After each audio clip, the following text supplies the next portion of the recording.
poor woman brings daughter to work, but nearly faints when she calls the billionaire boss Dad. The clock read 5:30 in the morning when Lauren woke up. The still dark sky outside the small apartment window brought no comfort. She sighed, running her fingers through her tangled blonde hair. There was no choice. She would have to take Grace to work today. "Gracie, time to wake up," she called softly, touching the shoulder of her daughter who was curled up in the blankets.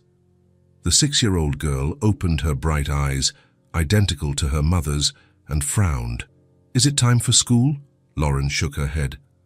"Remember, school is closed for repairs this week? You're coming to work with me today."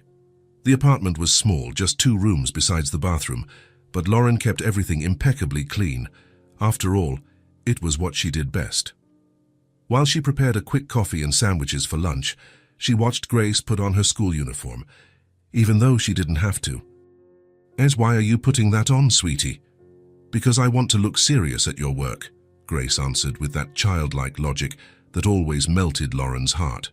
They left as the city was still waking up. The subway was crowded as always, and Lauren held her daughter's hand tightly. She couldn't afford to lose her job at Winterfield Enterprises. The health benefits and the salary, though modest, were what kept them going. "Remember the rules?" Lauren asked as they changed lines. Grace nodded solemnly. "Be quiet. Don't touch anything. Don't get in the way. Do my homework." She proudly held up her pink backpack, where she carried a few books and colored pencils. "That's right. And the most important one. Don't go anywhere you can't see me," Grace completed. The Winterfield Enterprises building was imposing, 50 stories of glass and steel that shone against the morning sky. To Grace, it looked like a modern castle. Lauren used her ID badge to enter through the back, going straight to the locker room where she put on the gray uniform of the cleaning staff. "You look pretty, Mommy," Grace commented, sitting on the bench, swinging her legs that didn't reach the floor. Lauren smiled, adjusting her name tag. At 30, she still had the beauty she once dreamed of using for other purposes. But life had its own plans. "Your area today is the main hall and the corridors of the 49th floor," said her supervisor, a middle-aged woman with a perpetually tired expression. She stopped when she saw Grace. "Who's this?" "My daughter. Her school is closed for repairs, and I have no one to leave her with." The supervisor pursed her lips. "You know that's not allowed.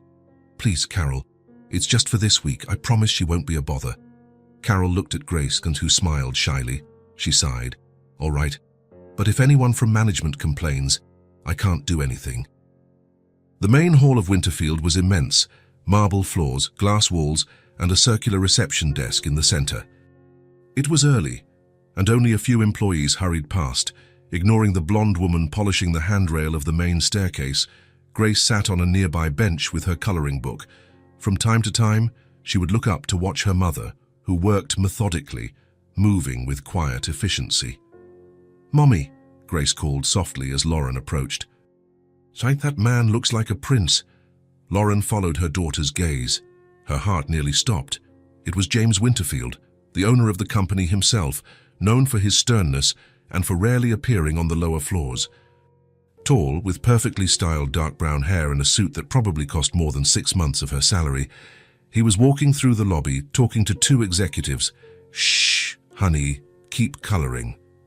But Grace watched, fascinated. In her 6 years of life, spent in a modest neighborhood, she had never seen anyone like him. In the fairy tales her mother read at bedtime, princes wore capes and crowns. In real life, apparently, they wore suits and shiny watches. Lauren continued her work, trying to make herself invisible, as she always did when high-level executives were around. She lowered her head, focusing on the floor she was cleaning, hoping James Winterfield would pass by without noticing her. That's when it happened. A moment of distraction, Lauren turned to grab another cloth, and when she looked back, Grace was no longer on the bench. Her heart raced. Where could she have... "Daddy!" Grace's clear, childish voice echoed through the hall. Lauren turned in horror to see her daughter running directly toward James Winterfield, arms open and a radiant smile on her face. For a moment, she almost fainted. Time seemed to freeze. The executives with Winterfield stopped talking. The receptionist looked up. The security guards tensed. And James Winterfield looked down at the little blonde girl, calling him Daddy, with an expression that mixed shock and utter confusion. Lauren dropped the bucket she was holding. Water and disinfectant spread across the immaculate floor as she ran toward her daughter. "Grace!" Her voice came out louder than she intended. "Get back here right now!" But it was too late. Grace had already reached James, hugging his leg naturally, as if she did it every day. Lauren arrived out of breath, gently pulling her daughter away from him. "I'm so sorry, sir. She didn't—" The words failed her. James's blue eyes fixed on her, then on the girl. They were cold, calculating eyes, the eyes of a man who had built an empire with relentless determination. "Your daughter?" he asked, his voice controlled, but with a note of curiosity Lauren hadn't expected. "Yes, sir. I'm sorry. Her school is closed for repairs and I had nowhere to leave her. I promise it won't happen again." The words came out in a desperate rush. "Please, don't fire me. I need this job." James looked at Grace again, who was now partially hiding behind her mother, but still watching him with curious eyes. "Why did she call me Daddy?" The question came out low, almost a whisper, as if meant only for Lauren to hear. Lauren felt her face burn. She's never known her father. "I think she saw you and—" She couldn't finish. How could she explain what she didn't even understand herself? One of the executives cleared his throat, clearly uncomfortable. "James, we have that meeting in 5 minutes." James Winterfield raised a hand, signaling for silence, without taking his eyes off Lauren and Grace. "What's your name?" he asked the little girl. "Grace," she answered, warm, without shyness. "I like your watch. It shines like stars." A brief flicker of something, surprise, amusement, crossed James's eyes, so quickly that Lauren thought she had imagined it. "The girl can stay," he finally said, adjusting his suit jacket sleeve, "as long as she doesn't get in the way." Lauren blinked, stunned. "Thank you, sir." "She won't, I promise." James gave a short nod and continued on his way with the executives. But before the elevator doors closed, he glanced back one last time, his eyes meeting Grace's, who gave him a shy little wave. When the elevator doors closed, Lauren took a deep breath, feeling her legs tremble. She hugged Grace tightly, a mix of relief and worry washing over her. "Why did you do that, Gracie? Why did you call that man Daddy?" Grace shrugged, with the innocence only a child possesses. "He looks like a dad, like in the movies we watch. And you always say, 'My daddy was handsome and important.'" Lauren swallowed hard, a lump forming in her throat. She never expected her bedtime stories about an imaginary father, strong and kind, could lead to this. "Come on, I have to get back to work," she said, taking her daughter's hand and returning to the spilled bucket. As she cleaned the water from the floor, Lauren couldn't stop thinking about the look in James Winterfield's eyes. It wasn't just surprise or irritation. There was something else, something she couldn't identify. And for some reason that made her more nervous than the possibility of losing her job. On the 49th floor, behind closed doors, James Winterfield sat in his leather chair, vaguely listening to a presentation. His mind, however, was still in the lobby, with a little blonde girl with bright eyes who had called him Daddy, a word no one had ever used to refer to him. The meeting ended at 7 in the evening. The executives packed their briefcases, exchanged handshakes and left one by one, leaving James alone in the conference room. He remained seated, twirling a pen between his fingers, his gaze fixed on the city lights beginning to sparkle outside. "Do you need anything else, Mr. Winterfield?" his assistant asked, standing at the door. "No, Sarah. You can go home." The woman hesitated. "Are you sure? There are still a few contracts that—" "Tomorrow," James cut in. "Good night." When he was alone, James loosened his tie and stood up, walking to the floor-to-ceiling window. From that floor, the city looked like a carpet of pulsating lights, his empire. Everything he had ever wanted, or at least that's what he thought until this morning. "Daddy!" The girl's voice echoed in his mind, so clear, so confident. As if there were no doubt at all that he was exactly who she called him. James shook his head, trying to push the memory away. He went back to his desk, picked up his leather briefcase, and left. In the empty elevator, his reflection stared back at him. A 38-year-old man, dark hair with a few grey strands at the temples, his face marked not by time, but by difficult decisions. The car was waiting for him in the garage. Thomas, his driver for 8 years, opened the back door with a discreet nod. "Home, sir?" James hesitated. "Yes, no, wait. Let's just drive around for a bit first." Thomas showed no surprise, although James had never made such a request before. "Anywhere in particular, sir? Just drive." "I want to see the city." The car glided through the illuminated streets. It was spring, and people were enjoying the mild evening at cafes, in parks, walking along the sidewalks. James watched it all with a new interest, as if seeing urban life for the first time. "We can stop here," he said suddenly as they passed a park. Thomas pulled the car over and James got out, asking the driver to wait. He walked through the park, hands in his pockets, feeling the cool night air. Families were still enjoying the end of the day, children running, parents chatting on benches, teenagers on their bikes. He sat on an empty bench and watched a man pushing his daughter on a swing. The girl looked to be about Grace's age, maybe a little older. She laughed with every push, asking to go higher, while her father smiled, granting her requests. "Higher, Daddy." That word again. Daddy. James closed his eyes for a moment. He was 38 years old and had never seriously considered being a father. His relationships were brief, convenient, without commitment. Beautiful women who expected nothing more than what he was willing to offer. Expensive dinners, exclusive gifts, nights at his apartment, and, inevitably, a polite end when his interest faded. He returned to the car, lost in thought.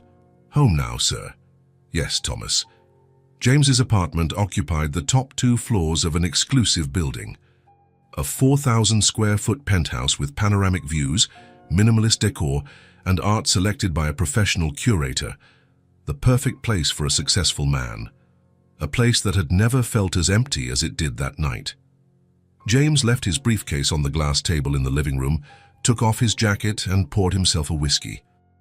He walked out to the balcony, feeling the cold wind on his face.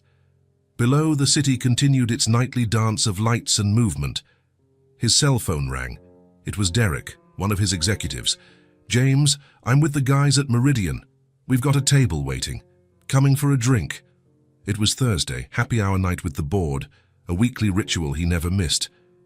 Guaranteed fun, expensive drinks, interesting women, business talk that evolved into increasingly indiscreet stories as the night wore on. "Not tonight, Derek. I'm busy." He hung up before the other man could insist. He went back inside, walking through the spacious living room, down the hallway decorated with black and white photographs, all landscapes, no human faces. He reached the master bedroom, where a king-size bed sat in the center, impeccably made. In the walk-in closet, dozens of suits were lined up, shirts organized by color, Italian shoes in perfect condition, everything in order, everything lifeless. James took a long shower, as if he could wash away the unusual thoughts that had been chasing him since morning. He put on a pair of sweatpants and a t-shirt, clothes he rarely wore, and went to the kitchen to get something to eat. He opened the nearly empty refrigerator, some fruit, mineral water, champagne.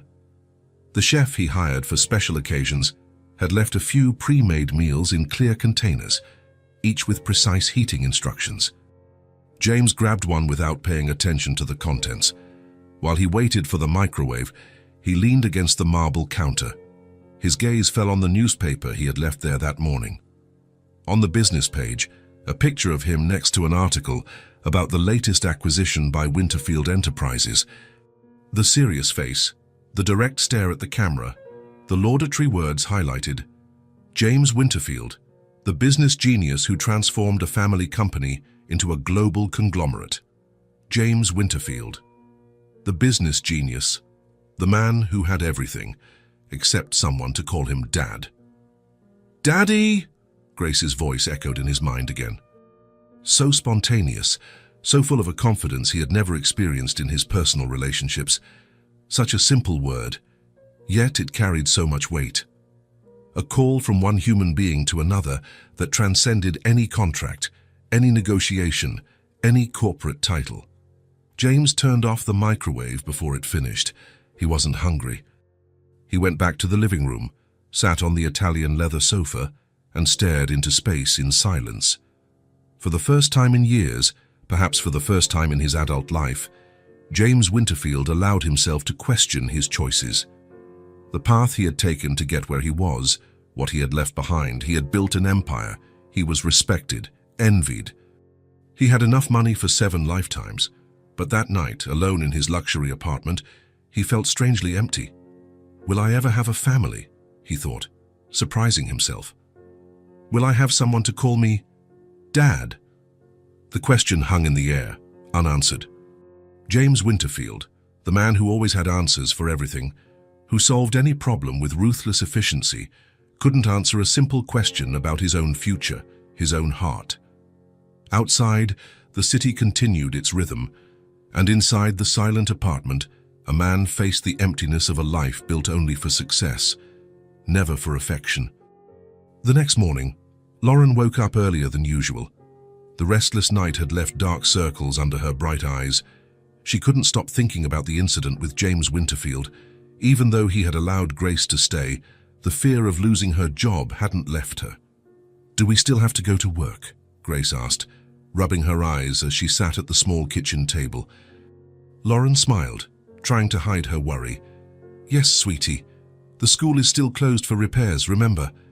"I liked your work," Grace said, biting into a piece of toast, especially the man with the shiny watch. Lauren nearly choked on her coffee. "Grace, did you hear what I said yesterday? We can't bother Mr. Winterfield. He's very important and busy. But he was nice to me. He was kind, yes, but today you're going to sit quietly and do your activities. Deal?"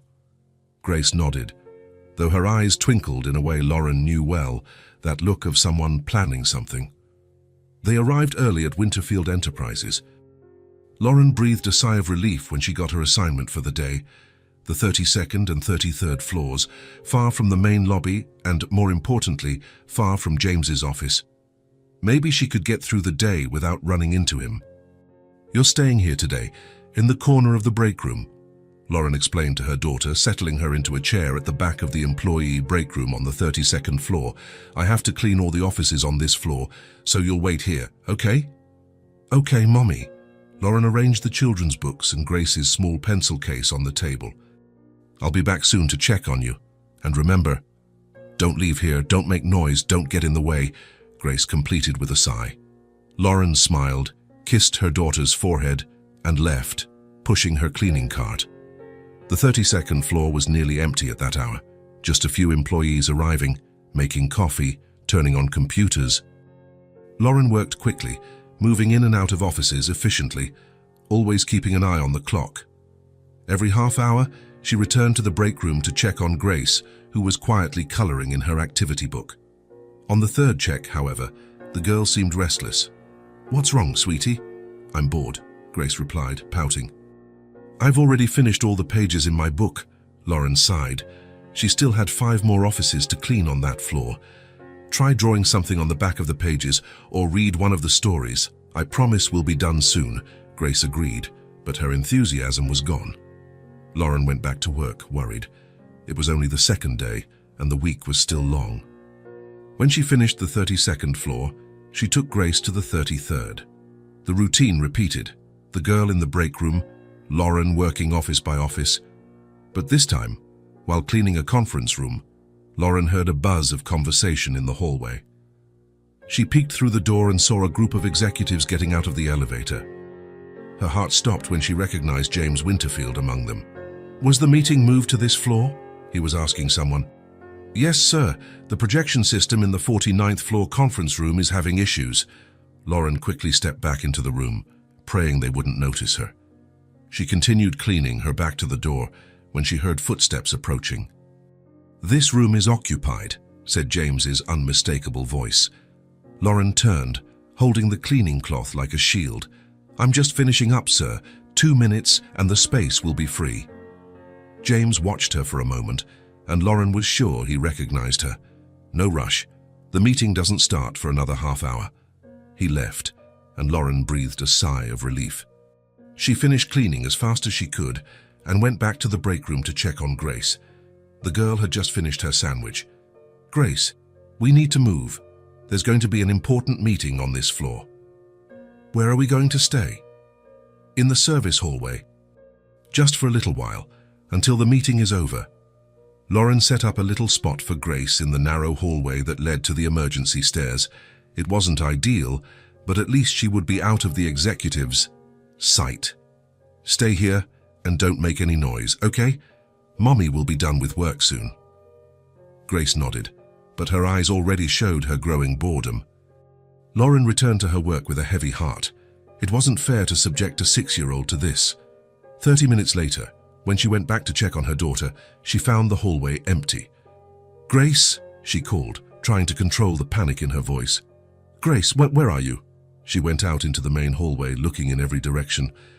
Her heart was beating so hard it felt like it would escape through her throat.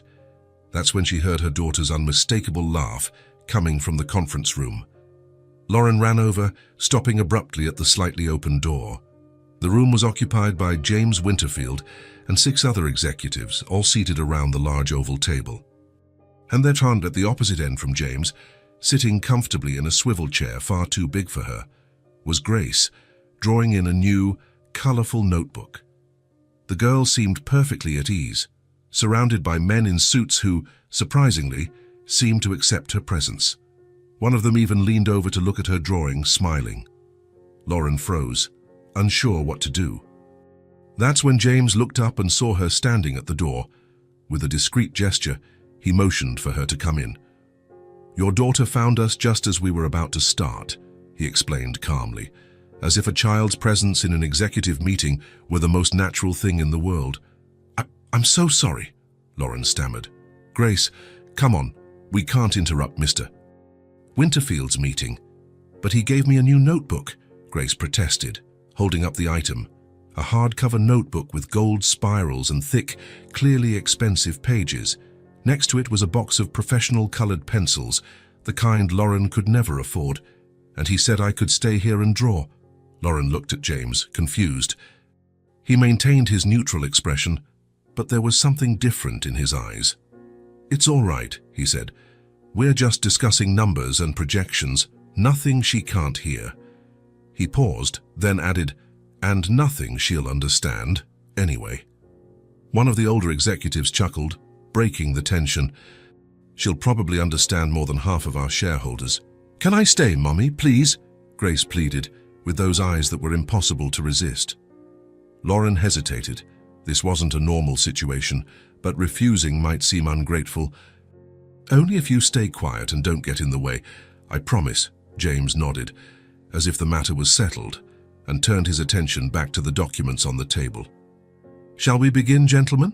Lauren left, stunned, gently closing the door behind her. She continued her work in the other offices on the floor, but her mind was fixed on the scene she had just witnessed. Why had James Winterfield given her daughter expensive gifts? Why had he allowed her to stay in the meeting? 40 minutes later, the conference room door opened, and the executives began to leave, some casting curious glances at Grace, who remained in her seat, completely absorbed in her drawings. Lauren approached cautiously. "Time to go, Grace." "But I haven't finished my drawing," the girl protested. "The meeting is over, sweetie. We can't stay in the room." "Actually," James interrupted, still seated at his place at the head of the table, "I have a few more documents to review before my next meeting." "If it's no trouble, your daughter can continue drawing." Lauren stared at him, uncertain. "Won't it be a bother to you, sir?" James shook his head. "Not at all. She's quiet, and He paused, as if searching for the right words. "I appreciate the company." It was so strange to hear that from the man everyone described as cold and distant that Lauren didn't know what to say. She agreed with a nod and left to continue her work. During every break she had, she would peek through the slightly open door. Grace continued to draw, occasionally showing something to James, who would examine it with genuine attention, making comments Lauren couldn't hear.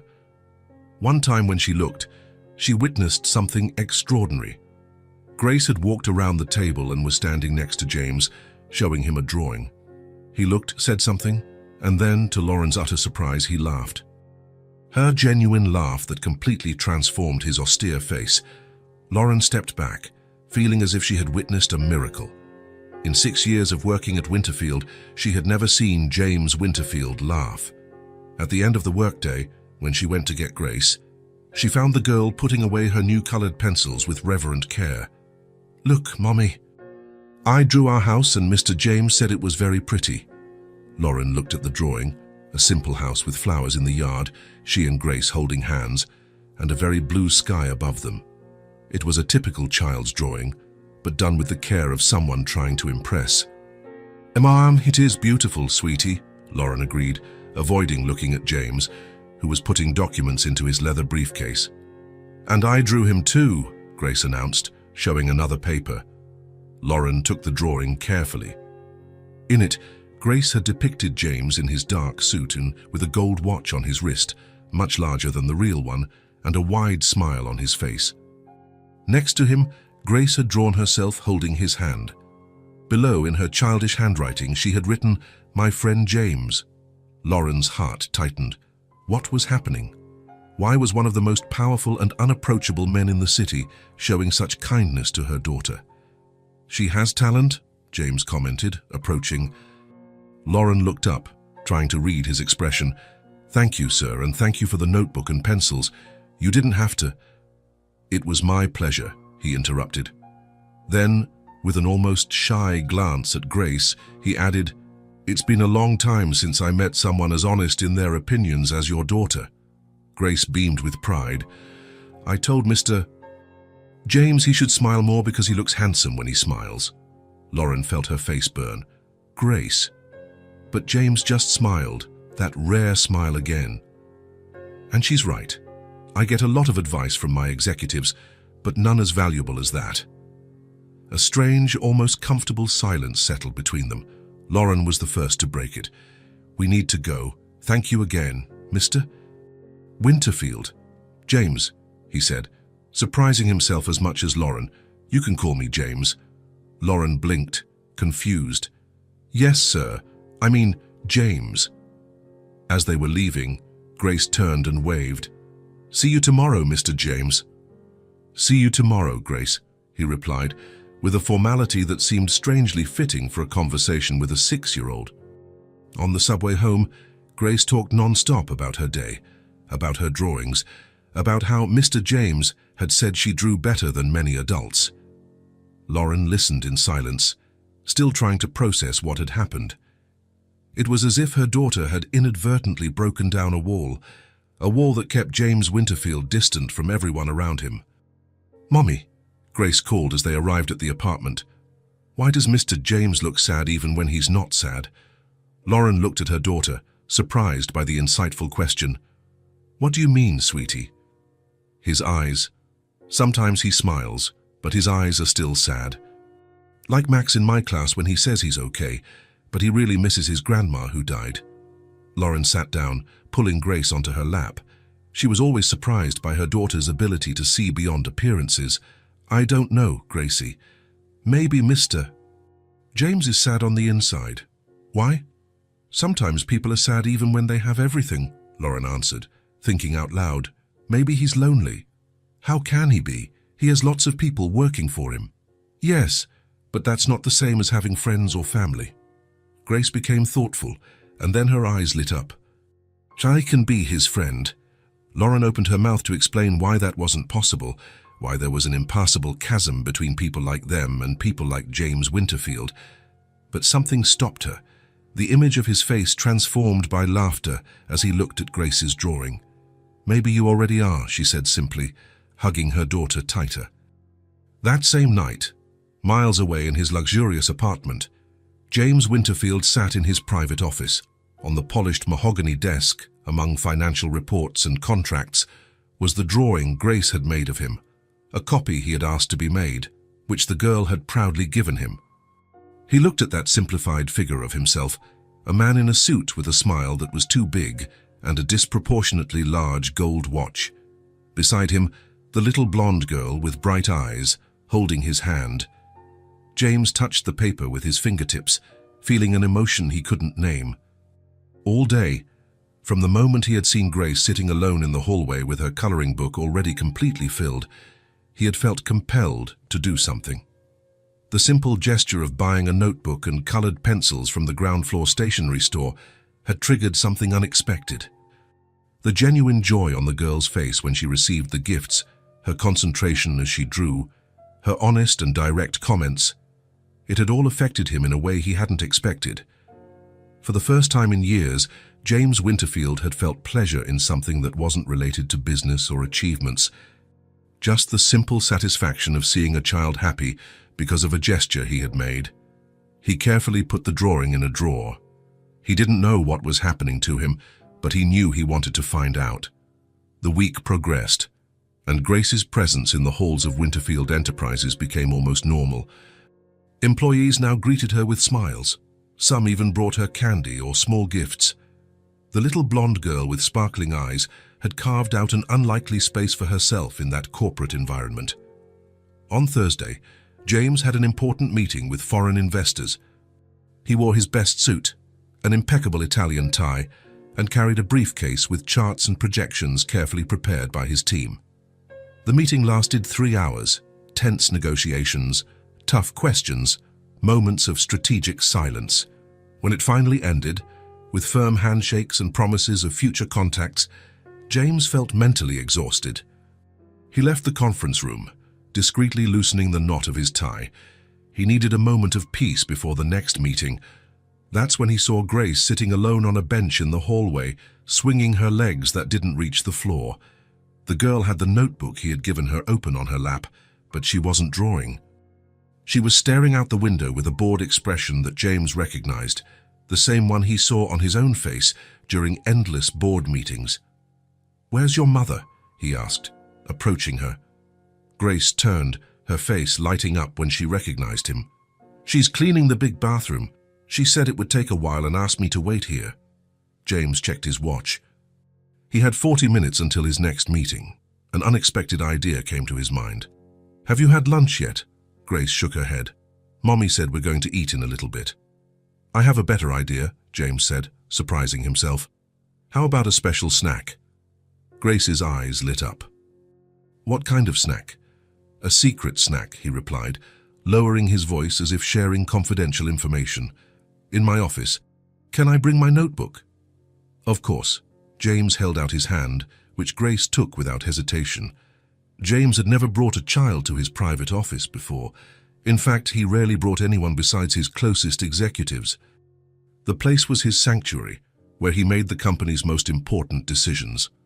"Wow!" Grace exclaimed as she entered. "It's bigger than our whole house." James looked around, seeing his office through her eyes. It was indeed large, with an imposing dark wood desk, leather sofas, an entire wall of glass overlooking the city, and another covered in awards and certificates. "Sit over there," he said, pointing to the sofa. "I'll arrange our snack." He picked up the phone and made a quick call. In less than 5 minutes, his assistant came in with a tray of juices, small sandwiches, cookies, and fruit. "Thank you, Sarah," James said. "Hold my calls for the next 20 minutes. The assistant cast a curious glance at Grace but simply nodded and left, closing the door softly. "Wow, it looks like a restaurant picnic," Grace commented, looking enchanted at the tray arranged on the coffee table. James smiled, pouring juice into 2 glasses. He had never shared his snack with anyone in that office. It was strange, yet somehow natural, to share this moment with the little visitor. "What color is this juice?" Grace asked, holding the glass up to her eyes and looking through the amber liquid. "It's apple juice," James replied. "Don't you like it?" "I do. But at my school, we only have orange or grape juice." She took a sip and smiled, leaving a juice mustache above her lip. "It's good." James picked up a napkin and handed it to her, which she used without ceremony. "Have you always worked here?" Grace asked, grabbing a cookie. "Not always, but for a long time. And you like it?" The simple question caught James by surprise. When was the last time someone had asked him if he liked what he did? "I do," he replied, realizing it was true. "I built all of this." "By yourself?" Grace looked impressed. That must have been hard. James almost laughed. I had help. But yes, it was hard. At school, the teacher says that hard things get easier when we do them with friends. Grace bit into another cookie. Do you have a lot of friends? The innocent question hit James like a punch. Friends. He had partners, colleagues, acquaintances, subordinates. But friends, I have a few, he lied, looking away. I have 3 best friends, Grace informed him, holding up 3 fingers, Lily, Sophie, and Anna. We do everything together, except now that the school is closed for repairs. She paused thoughtfully. But now I have you as a friend, so I'm not lonely. James felt a strange sensation in his chest, a warm feeling, uncomfortable yet pleasant at the same time. And you can see my new drawings, Grace continued, opening her notebook. I made one of our house, one of the park near school, and I started one of you, but I haven't finished it yet. James looked at the colorful drawings, listening intently as Grace explained every detail. The tree where she and her friends played during recess, the neighbor with a huge dog that looked like a bear, the teacher who wore glasses with a chain. It was a window into a world completely different from his own, a world of bright colors, simple friendships, and small joys, a world James barely remembered experiencing. And this one is my favorite, Grace said, showing a drawing where 3 figures holding hands were smiling under a bright yellow sun. Who are they? James asked, though he suspected the answer. Me, Mommy, and you, Grace replied matter-of-factly. We're friends now. James stared at the drawing, not knowing what to say. The simplicity with which Grace included him in her small circle left him speechless. They finished their snack in a gentle conversation, with Grace asking questions no one had ever dared to ask James Winterfield, whether he liked chocolate or vanilla ice cream more, if he knew how to ride a bike, if he had ever seen a rainbow up close. When the clock indicated it was time for James to head to his next meeting, he stood up almost reluctantly. I have to go now, Grace. I'll take you back to your mum. Thanks for the secret snack, she said, carefully putting her notebook away. It was the best snack of the week. On the way back, Grace held his hand naturally, talking about how she would draw his office when she got home. They found Lauren finishing up cleaning an office, a worried look on her face. Grace! Where were you? I was looking all over for you. I was having a secret snack with Mr. James, the girl answered cheerfully. He has apple juice in his office. Lauren looked at James, confused. I'm so sorry if she bothered you. Not at all, James interrupted. It was my pleasure. He returned to his meeting with a strange sense of lightness. For the first time in a long while, James Winterfield had a conversation that didn't involve numbers, strategies, or negotiations, just apple juice, cookies, and school stories, and, surprisingly, it had been the best part of his day. That night, lying in her narrow bed, Grace excitedly told her mother every detail of the secret snack, how huge James's office was, how the cookies were different from the ones they bought, how he had listened to all her stories without seeming bored. Lauren listened, stroking her daughter's blonde hair, torn between worry and a growing curiosity about the man who, for some inexplicable reason, was showing a completely unexpected side of himself. Friday morning brought a change to the routine at Winterfield Enterprises. Upon arriving at his office, James found a report with the cleaning staff's schedule on his desk. Normally, he wouldn't pay attention to such a document, but one name jumped out at him, Lauren Miller, assigned to the 49th floor, his floor. James smiled discreetly.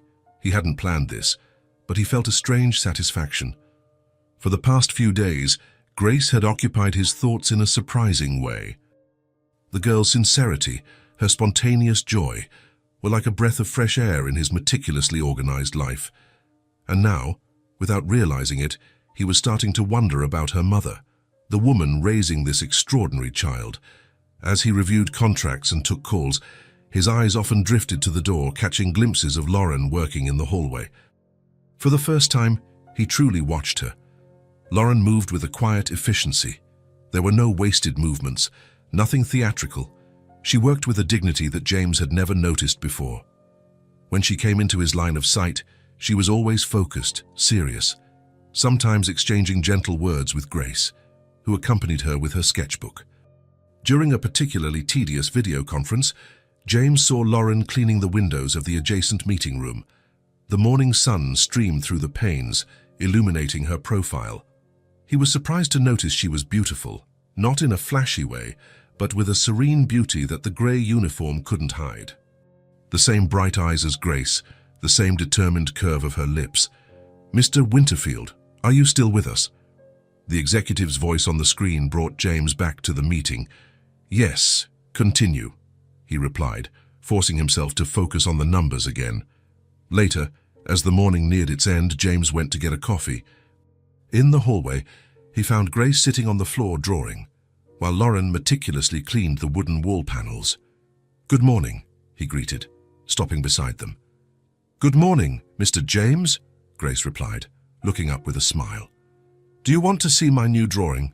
"Absolutely," he said, crouching down to be at the girl's level. "It's the Winterfield building," Grace explained, showing a drawing of an imposing tower with rectangular windows. "And this is us." She pointed to 3 tiny figures at the entrance. "It's very good," James praised, and then noticed Lauren watching them.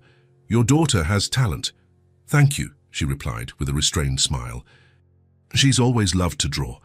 James noticed something in that moment, the way Lauren positioned herself, slightly hunched, as if trying to take up less space. The eyes, which in her daughter were confident and direct, in the mother always seemed ready to look away, to retreat. "Do you work tomorrow too?" Grace asked, interrupting his thoughts. Tomorrow is Saturday," James replied. "We don't either," Grace informed him. "We're going to the park, right, Mummy?" Lauren nodded. "If it doesn't rain." "Which park?" The question slipped from James's lips before he could stop it. "Riverside Park," Lauren answered, seeming surprised by his interest. "It's near our house." James knew the place, a small park near a lower middle-class neighborhood, nothing glamorous, but clean and well-kept. He had never been inside, only driven past a few times. "Grace loves the swings," Lauren continued, her voice softening as she spoke of her daughter. "And there's a small pond with ducks." "The ducks eat out of my hand," Grace exclaimed, making a gesture with her little hands. James smiled. For a fleeting moment, he imagined himself in that park with them, far from financial reports, endless meetings, and impeccable suits. The image was so surreal he almost laughed. "I hope you have fun," he said simply, standing up. "So I have a meeting now. See you later, Grace." "See you later, Mr. James." As he walked away, James felt Lauren's gaze on his back. What did she think of him? She probably saw him like everyone else, the distant boss, the successful businessman, an authority figure to be feared. The thought bothered him, though he didn't quite understand why. During lunch, instead of eating with the executives in the building's restaurant as usual, James asked for a meal to be brought to his office. He wanted to be alone, or maybe, he admitted to himself, he wanted to observe more. From his window, he saw Lauren and Grace sitting on a bench in the small inner garden of the building. They were sharing what looked like a simple lunch. Even from a distance, he could see the tenderness in Lauren's gestures, the way she wiped the corner of her daughter's mouth with a napkin, how she smiled while listening to what the girl said, how they shared what appeared to be a single apple. James felt a pang in his chest. His own mother had died when he was a child, and his father, a practical and distant man, had never shown much affection. He had grown up in an environment of strict discipline where success was the only acceptable form of love. Watching Lauren with Grace, he saw something he had never experienced, that kind of everyday love, made of small gestures, constant attention, and real presence. In the afternoon, James left for an external meeting. When he returned, it was already past 5. The 49th floor was nearly empty. He went straight to his office, assuming Lauren and Grace had already left. He was surprised to hear voices coming from the small break room at the end of the hall. The door was ajar, and James stopped, not wanting to intrude, but unable to walk on.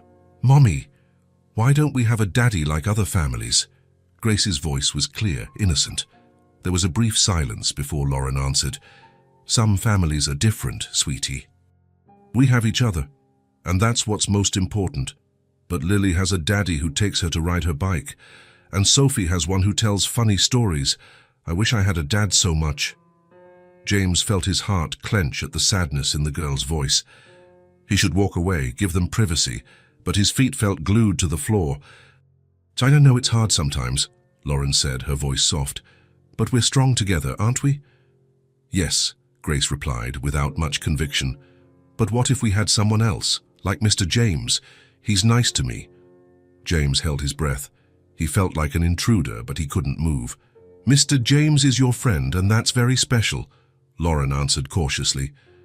"Yes, but he has his own life, a life very different from ours." "Why?" There was another silence, longer this time. "Grace, it's complicated. When you're older, you'll understand better." "Is it because he's rich and we're poor?" The childlike frankness made James smile, despite the tension of the moment. He heard Lauren sigh. "Yes, that's one of the reasons. But there are many other things that separate people like us from people like him." "What kind of things?" "Experiences, opportunities, choices." Lauren's voice changed, becoming more distant, as if she were speaking not just to Grace, but to herself. "You know, Gracie, when I was a little more than twice your age, I met a man. He was handsome, charming, rich. He seemed like he was straight out of a fairy tale, and I was young and a dreamer." James leaned closer to hear better. He knew he should leave, but something kept him there. "He promised me the world. He said he loved me, that we would be together forever, and I believed him." Lauren paused. "Then I found out I was pregnant." "With you? And then?" Grace asked, absorbed in the story. "And then he disappeared. He said he wasn't ready to be a father, that it was a mistake, that it would interfere with his career. He offered me money so that you wouldn't be born." Lauren's voice trembled, and James felt a wave of anger. "Who was this man?" "But I said no. I said you were my baby and that we would be together no matter what. He then gave me a check and asked me never to look for him again. He said if I tried, he would deny you were his daughter. So he didn't want to be my daddy."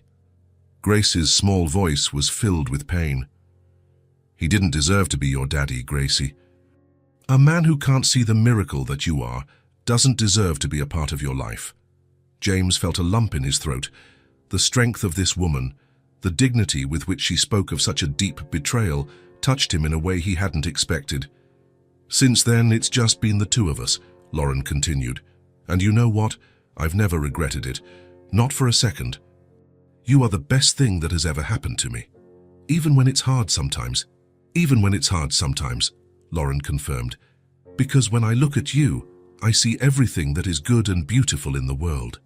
James backed away silently, feeling ashamed for having listened to such an intimate conversation. He went back to his office, closed the door and sat down, his mind filled with conflicting thoughts. Lauren's story had moved him deeply. How many women like her were there, abandoned, forced to fight alone, to sacrifice dreams and opportunities? And yet, Lauren showed no bitterness. She was raising her daughter with love, working with dignity, facing each day with a quiet strength that he, with all his resources, wasn't sure he possessed. He ran a hand over his face, trying to sort through his emotions. Lauren wasn't just the efficient cleaner, Grace's devoted mother. She was a woman who had faced abandonment and rejection, who had chosen the harder path for the love of her daughter. A few minutes later, he heard a soft knock on the door. "Come in," he called, quickly composing himself. Lauren appeared, hesitant. "Sorry to bother you, Mr. Winterfield. I just wanted to let you know that we've finished cleaning this floor." James looked at her with new eyes, her blonde hair pulled back in a simple bun, the grey uniform that couldn't hide her natural elegance, her direct yet cautious gaze. "Thank you, Lauren," he said, deliberately using her first name. She seemed surprised. Grace asked to say goodbye. "She's just outside." "Of course," James replied, standing up.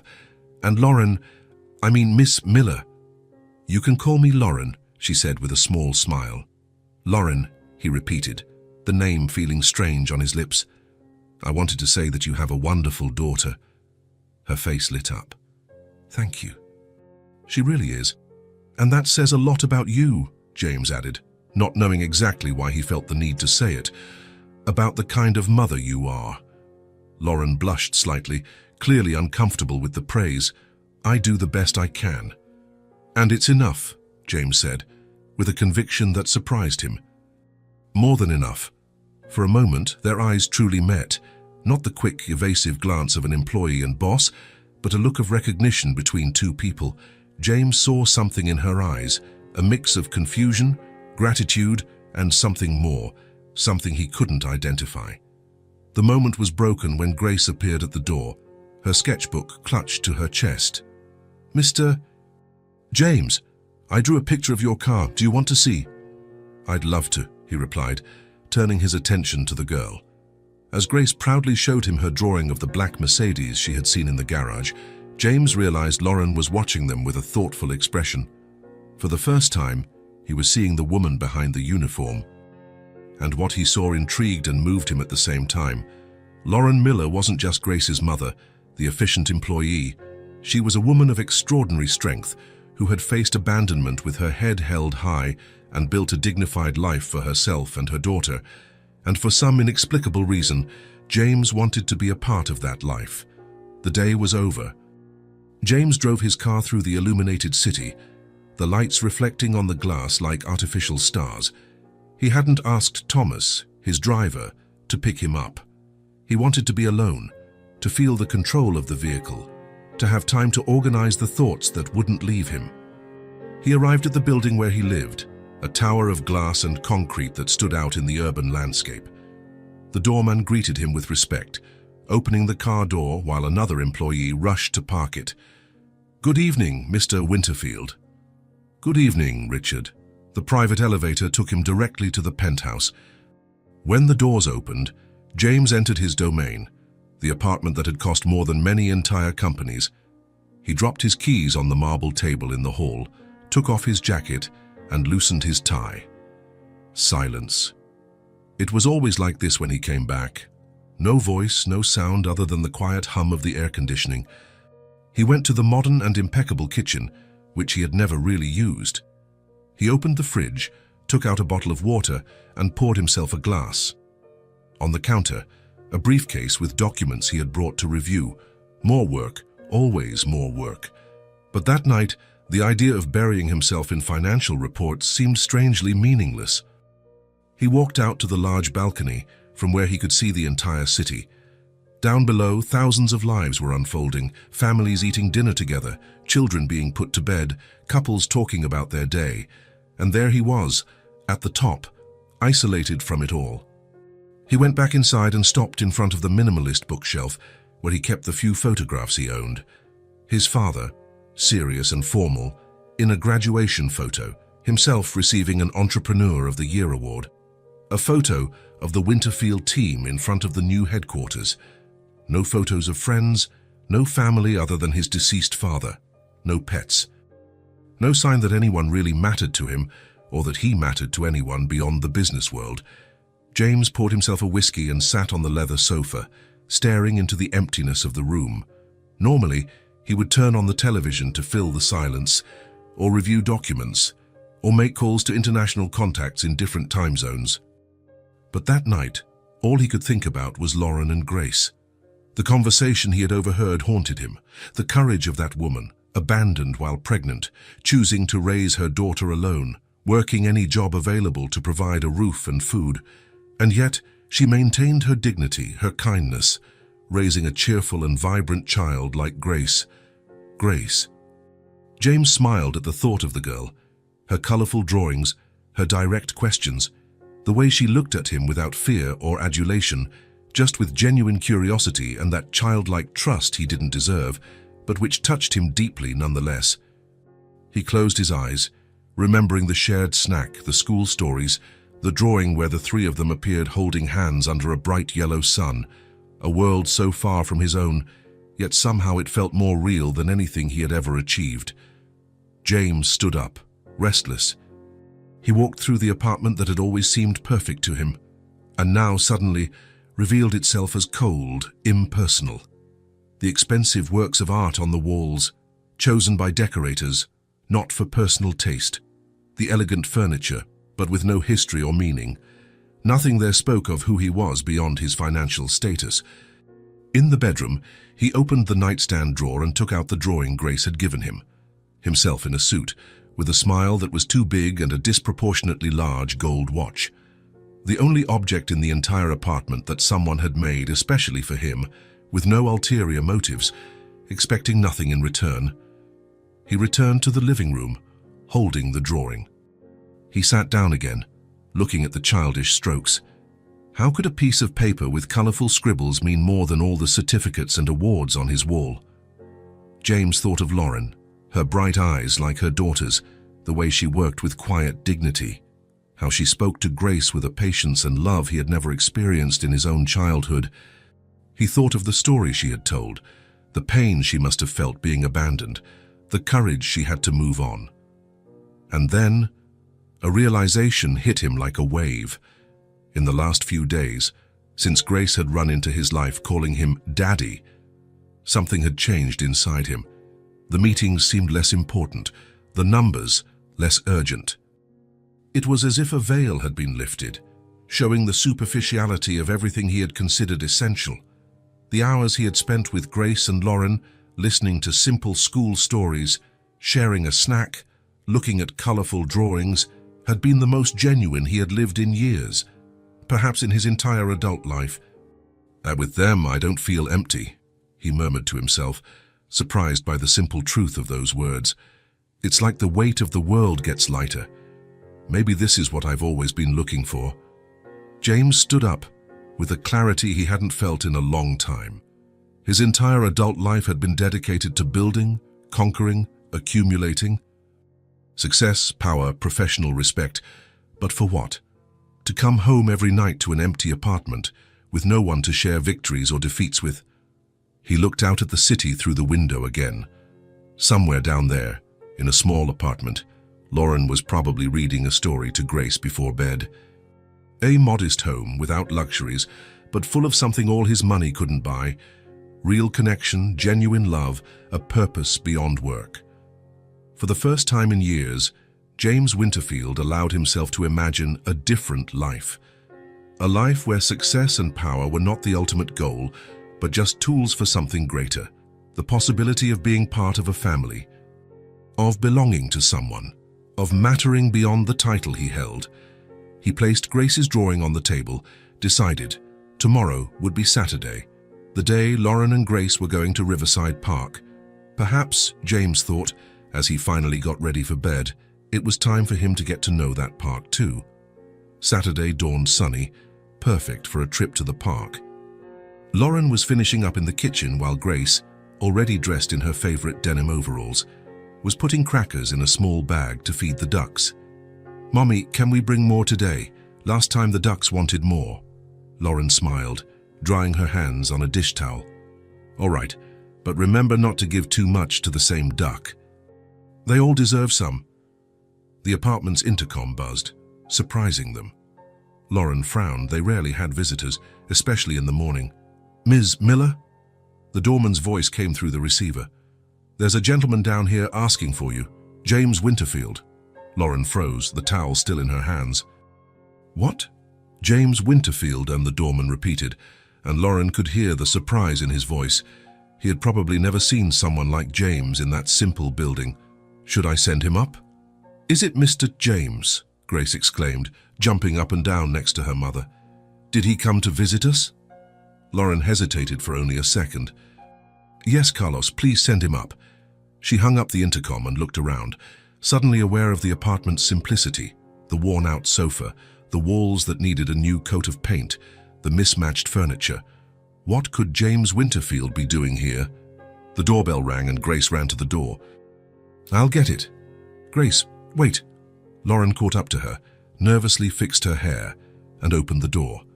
James was standing there, not in his usual suit. He was wearing dark pants and a light blue shirt with the sleeves rolled up to his elbows. He looked younger, less intimidating. In one hand, he held a bouquet of colorful flowers. "Mr. James!" Grace hugged his legs before anyone could say a word. "Good morning, Grace," he replied, smiling at the girl. Then he looked up at Lauren. "I hope I'm not intruding." No, of course not, Lauren said, still surprised. Please, come in. James stepped inside, looking around with genuine interest, not the critical appraisal Lauren had feared. I brought these for you, he said, holding out the bouquet. I hope you like them. They're beautiful, Lauren replied, accepting the flowers, feeling strangely shy. Thank you. I'll put them in water. While Lauren looked for a vase in the small kitchen, Grace was already pulling James by the hand, showing him the apartment as if it were a palace. This is our sofa. It turns into a bed when we have guests. And this is where we watch TV, and over there is my bookshelf. And that's the picture I painted at school. James followed the girl, listening to every word, as if he were getting a tour of the gardens of Versailles. His eyes, normally calculating when examining million-dollar contracts, showed a genuine interest in Grace's little treasures. And this is my room, she announced, opening the door to a small room decorated with cloud and star wallpaper. Mommy painted the clouds by hand. It's really beautiful, James commented, admiring the handmade work on the walls. Lauren returned with the flowers in a makeshift vase, a glass juice pitcher they rarely used. Sorry about the vase, she said shyly. We don't have a real one. It's perfect, James replied, and his sincere tone surprised her. Grace told us you were going to the park today, he continued. I hope I'm not disrupting your plans. You're not, Lauren assured him. We were just about to leave. Actually, James seemed slightly nervous, something Lauren had never seen before. I wanted to invite you to dinner. Tonight, with me. Lauren blinked, caught off guard. Dinner? Yes, as a thank you for letting me get to know Grace. Dinner where? Grace asked excitedly. For in a castle, James laughed, a sound that was becoming more natural from him. Not exactly a castle, but I know a nice place with the best chocolate cake in the city for dessert. Chocolate cake?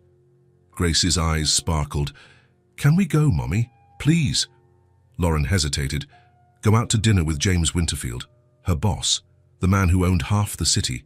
It seemed surreal. And potentially complicated. I don't know if that would be appropriate, she said quietly. Why not? James asked. It's just dinner between friends. There was sincerity in that word. It wasn't a trap or a game. And, to her own surprise, Lauren found that she wanted to accept. All right, she finally said. Thank you for the invitation. Yay, Grace celebrated, jumping around the small apartment. Great, James said, looking genuinely pleased. Can I pick you up at 7? 7 is perfect, Lauren agreed. James looked at Grace. And now, about that park. Would you mind if I joined you? I heard there are ducks that eat right out of your hand. Grace's face lit up. You want to see the ducks with us?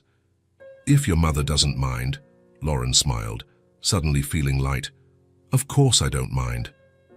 The trip to the park revealed a James Winterfield that Lauren had never imagined existed. At Riverside Park, he completely abandoned the persona of the ruthless businessman.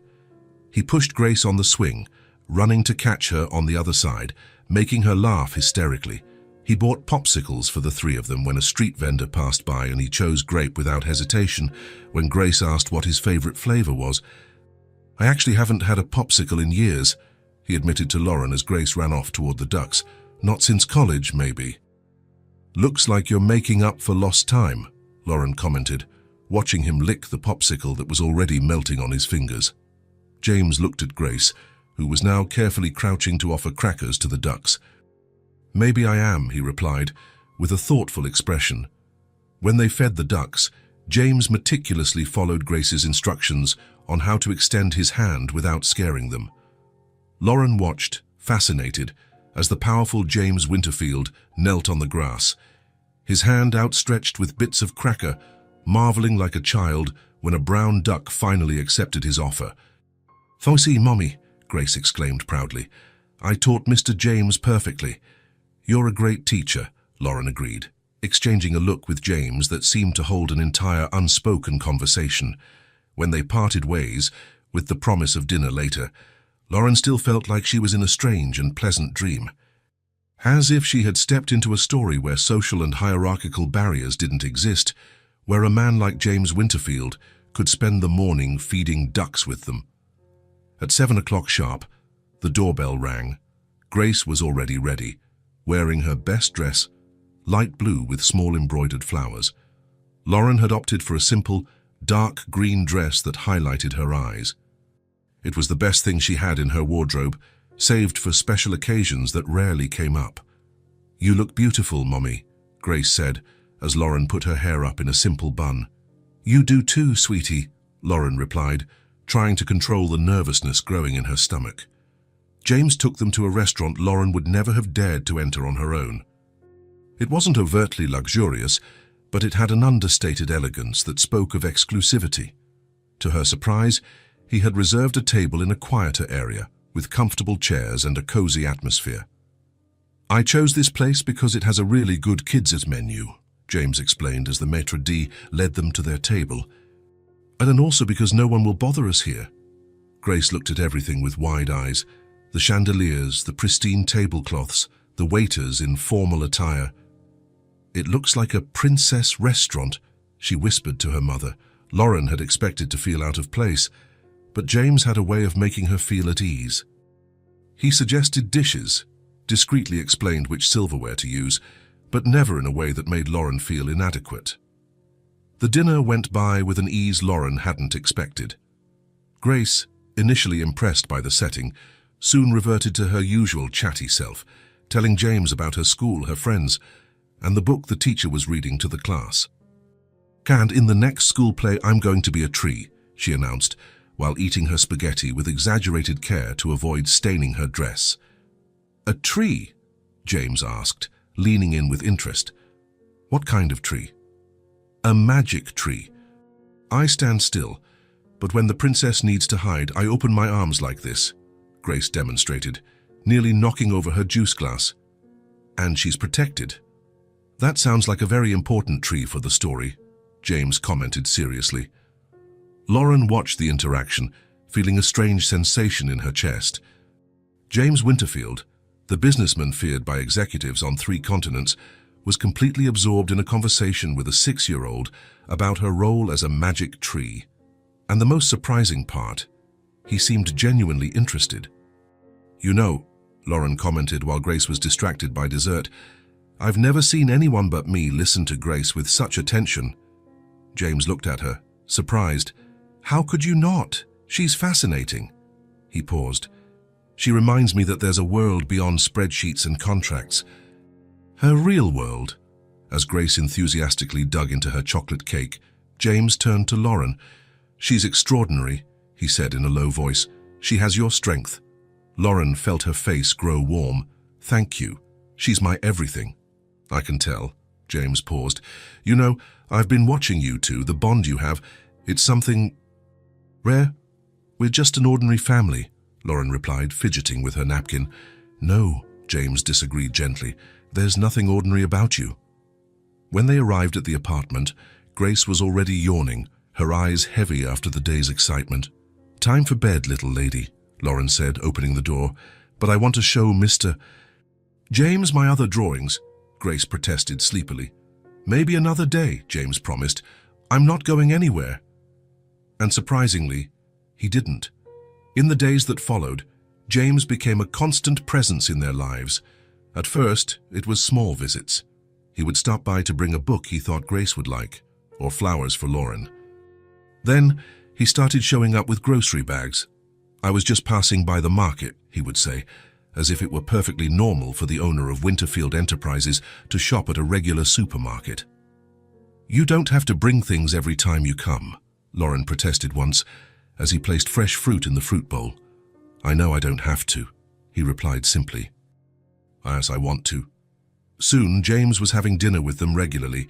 He would bring ingredients Lauren would never buy, fresh asparagus, special cheeses, cuts of meat that were out of her budget, and insist they cook together. For someone who probably never had to prepare his own food, he turned out to be surprisingly skilled in the kitchen.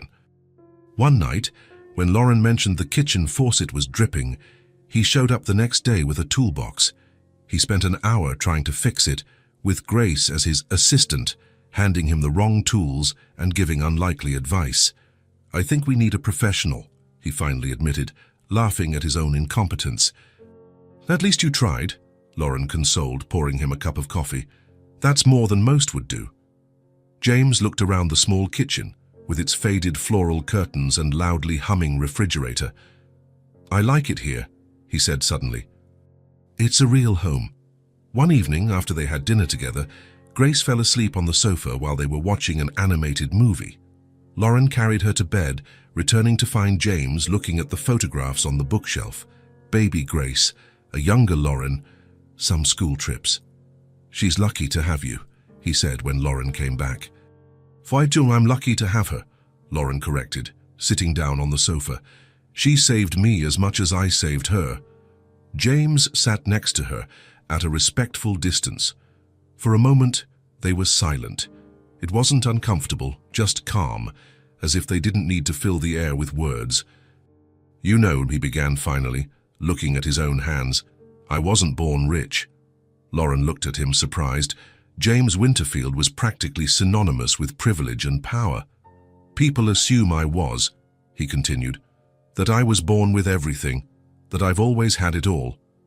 But it's not true. He leaned forward, elbows on his knees, as if sharing a heavy burden. I grew up in a neighborhood worse than this one. My father worked in a factory. My mother died when I was 8. We grew up, my father and I, in a one-bedroom apartment. He slept on the couch. Lauren listened, fascinated by this glimpse of the man behind the facade. I had one pair of sneakers for the entire year. I wore the same pants until they were too small. I never had a birthday party. James smiled without humor. My father was a good man, but a tough one. There was no room for weakness in our life. How did you get to where you are? Lauren asked softly. I studied like my life depended on it. Because it did. I got scholarships, worked 3 jobs through college. I slept 4 hours a night for years. He paused. When I got my first job at Winterfield, I was just a junior analyst. The founder, old Mr. Winterfield, noticed my dedication. He became a sort of mentor. He had no children, and when he died, he left me shares in the company. James looked at her, his eyes revealing a vulnerability Lauren had never seen before. I grew up with nothing. Life forced me to be tough, to be cold. That's how I got here. But it also cost me something. I forgot how to genuinely smile. His eyes met Lauren's, and there was an almost painful vulnerability in them. Until I met Grace. And you. Lauren felt her eyes well up. Without thinking, she reached out and touched his hand. I never imagined. No one does, he replied, gently holding her hand. It's easier to just see the businessman, the boss, the rich guy. I see more than that now, Lauren said softly. At the door before he left, James turned to look at her one last time. Thank you, he said simply. For what? Lauren asked. For letting me in. And Lauren knew he wasn't just talking about the apartment. The rumors started as whispers, a look here, a comment there. Soon, Winterfield Enterprises was buzzing with speculation about the blonde cleaning lady and the powerful owner of the company. Lauren noticed it when she walked into the break room, and 3 employees abruptly stopped their conversation. Their looks said it all. Later, while cleaning the restrooms, she heard it clearly. A cleaning lady and the owner of the company. Please. She's obviously taking advantage of him, using her own daughter as bait. What kind of mother does that? Lauren dropped the bottle of disinfectant, alerting the women to her presence. They hurried out, embarrassed to have been overheard. That night, after putting Grace to bed, Lauren wrote a resignation letter. Tears stained the paper as she thought about what she would tell her daughter. How would she explain that they wouldn't see James anymore? But the rumors hurt too much, and eventually they could affect Grace.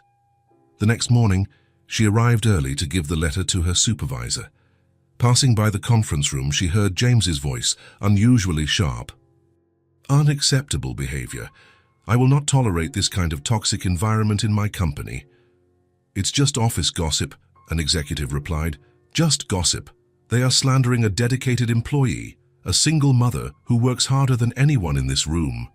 Lauren stopped, realizing they were talking about her. "James," a woman intervened, "you have to admit the situation looks irregular." "Irregular?" James's voice had a dangerous edge. "Let me make one thing very clear. Lauren Miller deserves the same respect as anyone else here. Anyone who continues to spread rumors will face consequences." The door opened fully, revealing Lauren standing there, the crumpled letter in her hand. All eyes turned to her. "The meeting is over," James declared. The executives filed out, avoiding her gaze. "How long were you standing there?" James asked when they were alone. "Long enough," Lauren replied. "You didn't have to defend me." "Yes, I did," he said, noticing the paper in her hand. What is that?" "My resignation." James read it quickly and looked up, alarmed. "Why?" "The rumors, the looks. I can't stay here." "Lauren, don't let them push you away. It's not just about me, it's for Grace too, and for you." "Your reputation." "My reputation?" James stepped closer. "I don't care what they think, I only care about you and Grace." "James, be realistic. We're from different worlds." "They were different," he corrected, "until Grace called me Daddy and changed everything." James led Lauren to 2 chairs in a corner of the room. They sat facing each other, their knees almost touching. "Before I met you and Grace, my life was empty," he began, taking her hands. "I had money, power, professional respect, but I came home every night to a silent apartment." Lauren watched his face, so different from the cold businessman she had known. "In the past few weeks, I've discovered what's truly important," James continued. "Grace's laughter as she feeds the ducks. The way you maintain your dignity despite all the hardships. The feeling of belonging to something bigger than myself." He took a deep breath, as if gathering courage. "You don't have to work as a cleaner anymore. I see potential in you. I see an incredible woman. By my side, you can be whatever you want, but it's more than that." He paused, his intense eyes on hers.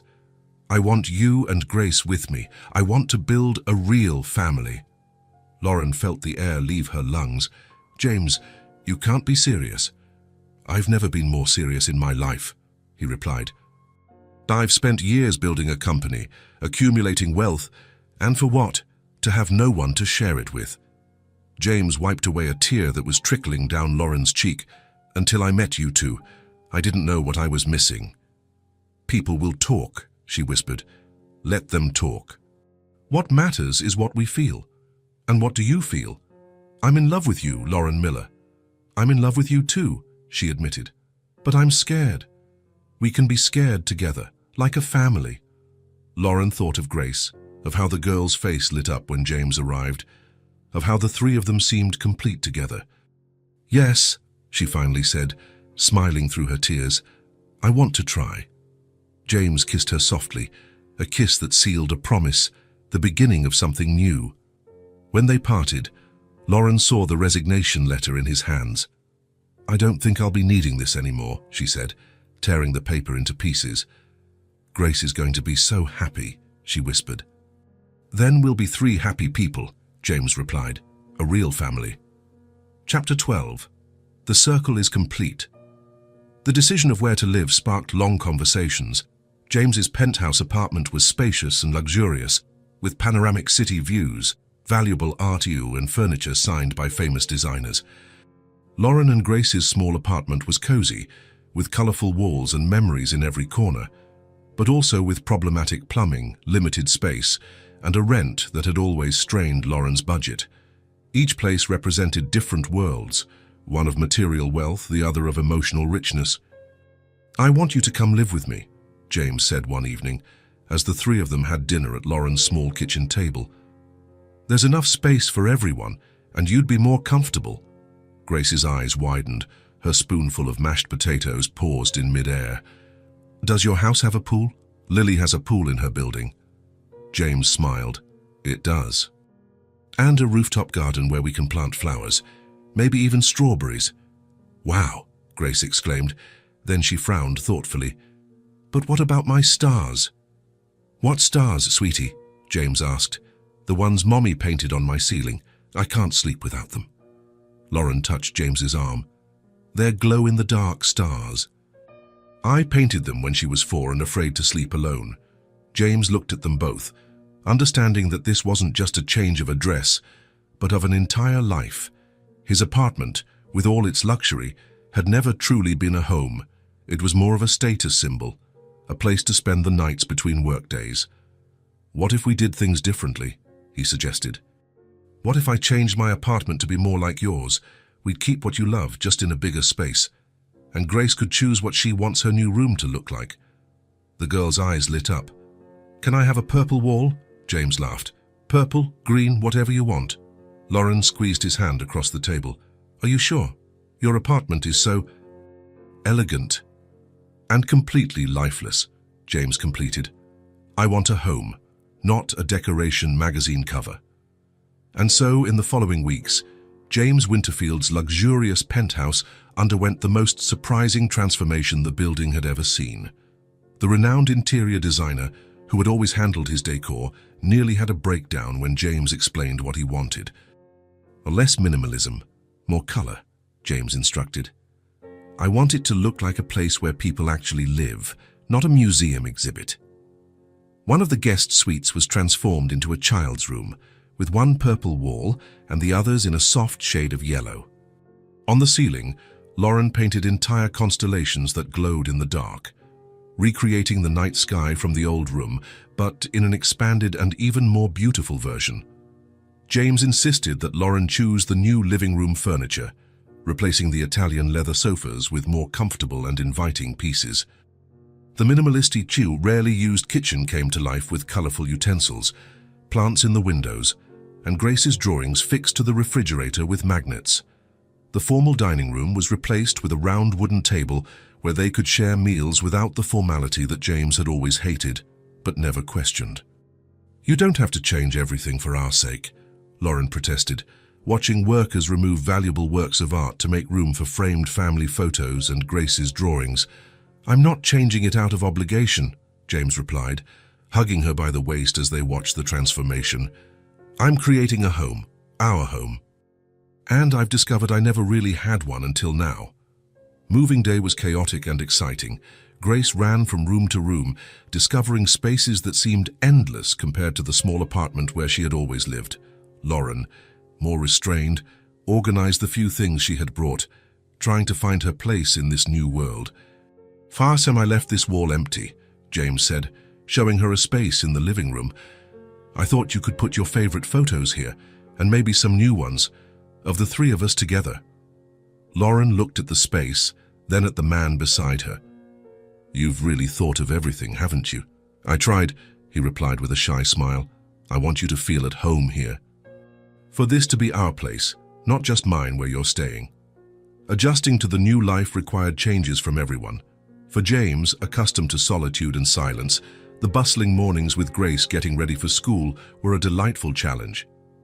The scattered toys, the breakfast conversations, the need to organize schedules around a child.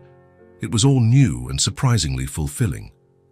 "I never had breakfast at this table before you arrived," James confessed one morning, as he watched Lauren make pancakes and Grace set the table. "But I usually just had coffee in the kitchen, standing up here before leaving." "That's not breakfast," Grace protested, horrified. "Breakfast has to have pancakes, or cereal, or eggs." "And family," James completed, tapping the tip of her nose, making her laugh.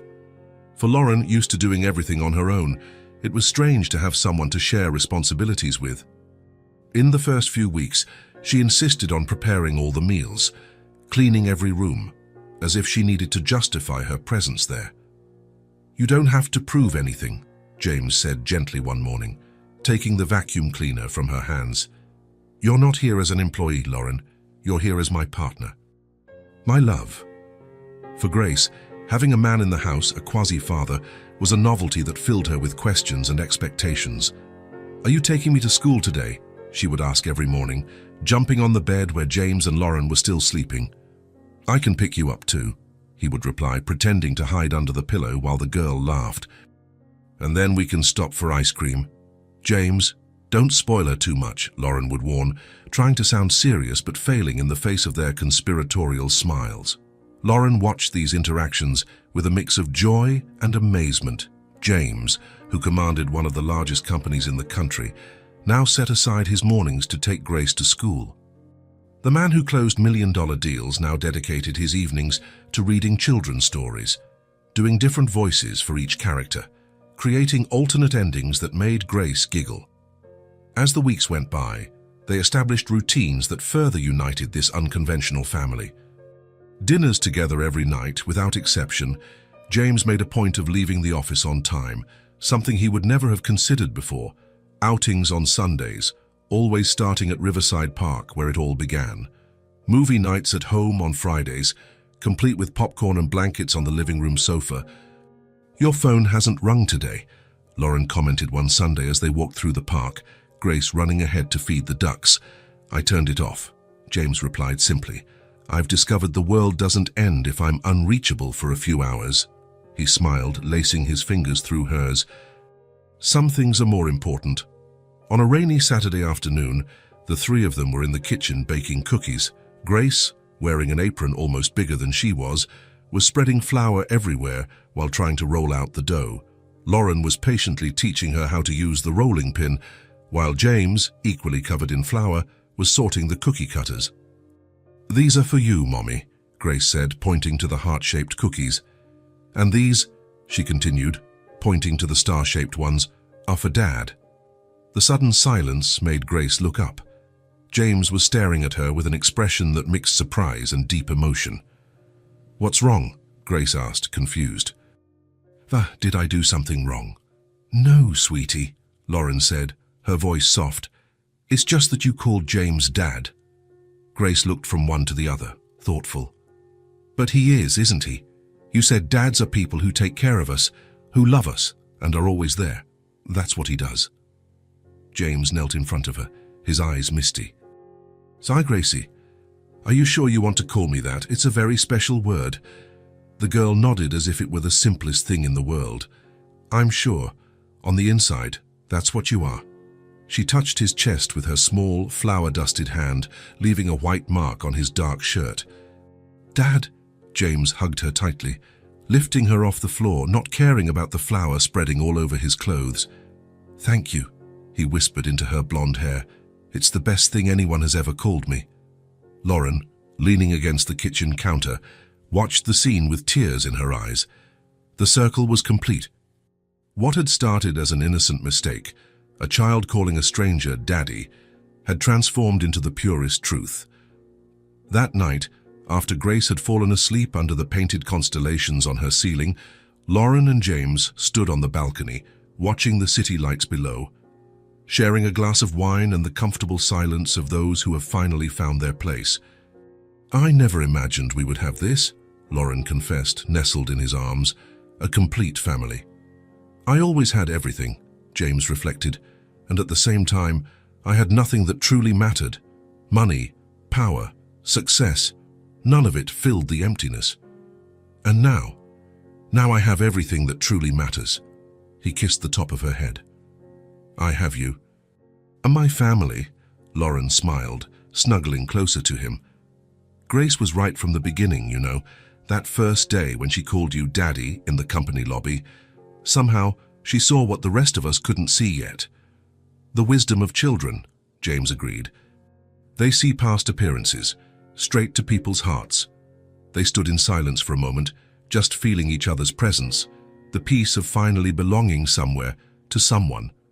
"A family built not by chance," Lauren said softly, "but by the choice to love and to stay." "The best choice I ever made," James replied, kissing her under the city's starry sky. And so, in the penthouse apartment that had finally become a home, three people who were once incomplete and lonely found what they had always been searching for: the true love that turns strangers into family. If this story touched your heart,